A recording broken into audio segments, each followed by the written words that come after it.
Back speaking with Kerim Sener this morning from Ariana Resources on JustStocks. Kerim, morning.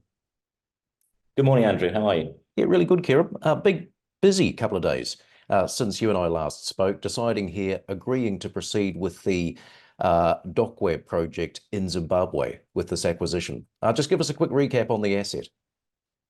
Yes, the Dokwe is a gold asset in southern Zimbabwe, not far from the town of Bulawayo, about 110 kilometers to the west-northwest of the city limits. It can be accessed through a very high-quality asphalt road for most of the way, and then a graded track thereafter. Infrastructure-wise, in broader terms, we're in a good part of the country. The project is located very flat terrain. It's sort of African scrub.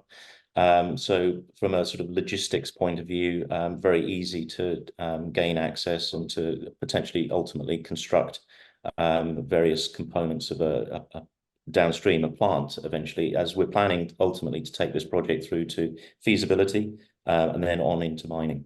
And this project here has resources and reserves on it, does it? Yeah, so that's the critical thing, that this is a post-PFS project. It completed its pre-feasibility study in 2022. So we're no longer just talking about resources, we're talking about mineral reserves. So from a risk perspective, you take the risk right down as soon as you do that. So we've got shy of 1 million ounces in reserve, but overall about 1.3 million ounces in resource. And we believe there's a lot of scope based on our assessment of the exploration data, as well as our own assessments through the due diligence drilling campaign, that there is this additional scope to increase the overall resource and ultimately add to the reserve. Tell us a bit more, Kerim, how this fits here with the merger with Rockover and the ASX dual listing. Yes, so the two events that essentially represent parallel workflows. So we have a particular process that we have to follow in respect of a BVI merger, so British Virgin Islands merger of Rockover being a private company and a subsidiary that we've established in the BVI specifically for this merger process. So that has to follow a particular structure and a particular timeline. We have to conclude that before we then go out to our shareholders with a circular in relation to the approval of the transaction from the Ariana side. But we expect to do all of those things between now and the end of June, complete the merger. And then in the background, as I said, that we've got this parallel workflow related to the ASX dual listing. And later this year, we plan to bring the company onto the ASX as an enlarged entity. And what are you hoping to gain from the ASX listing? Yeah, so I think the ASX is significant because in Zimbabwe, a lot of companies that have been rather successful there, certainly over the last 20 years or so, are ultimately ASX companies. So Zimplats is, a highlight. Prospect Resources, another one on the lithium side of things, having advanced their Arcadia lithium project to the point of sale. And there are many other examples. If you go back historically, Zimbabwe has been looked upon very favorably by Australian companies. And of course, Australia represents very much a sort of, because it's a mining dominated country in its own right, resource focused. A lot of people have a better understanding of the resource space. They have their superannuation tied up in mineral resource and mineral exploration companies. So there's a good sort of foundation on which you can ultimately build an institutional following, which is what we're aiming for. And interestingly, you say your partners in Turkey have expressed an interest in helping develop this project in Zimbabwe.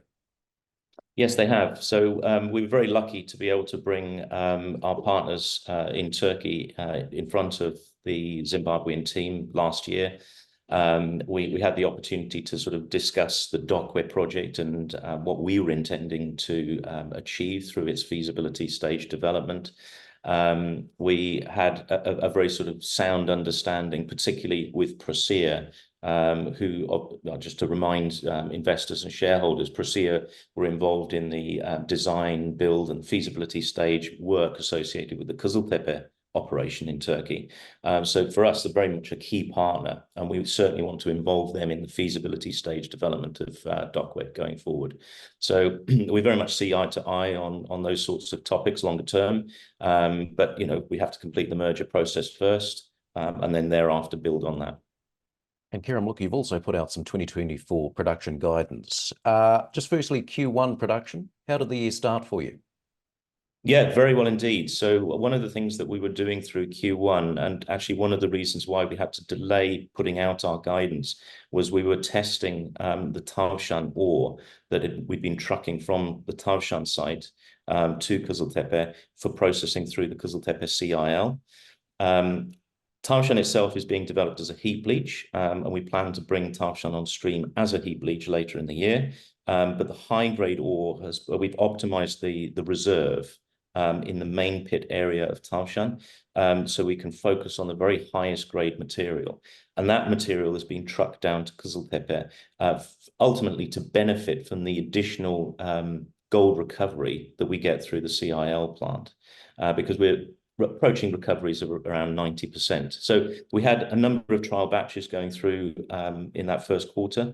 We completed the assessment of its metallurgical characteristics at the plant scale, and then on the back of that, we were able to put out our guidance. So a very pleasing result.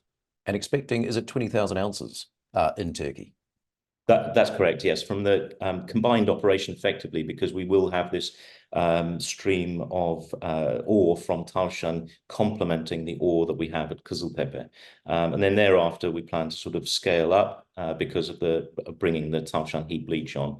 And Tavşan heap leach should produce between about 27 up to 30,000 ounces per annum.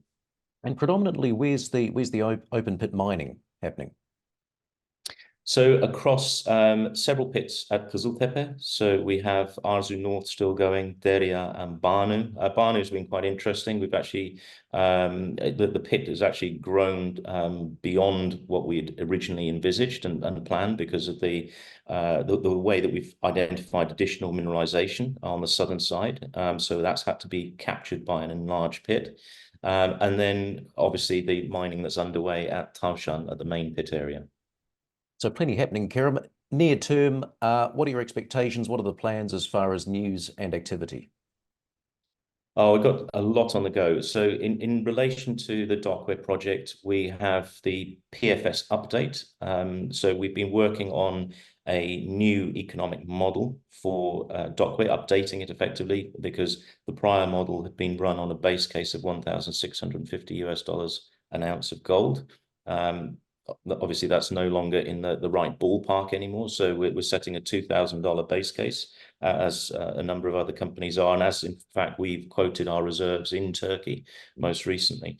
So we're doing that plus some other adjustments to CPI and associated on the capital costs and OPEX side of things.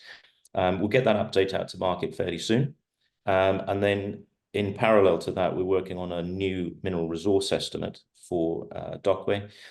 Ultimately, so that's not too far away either, but once we've completed that, we'll integrate the new mineral resource into a further revision of the PFS.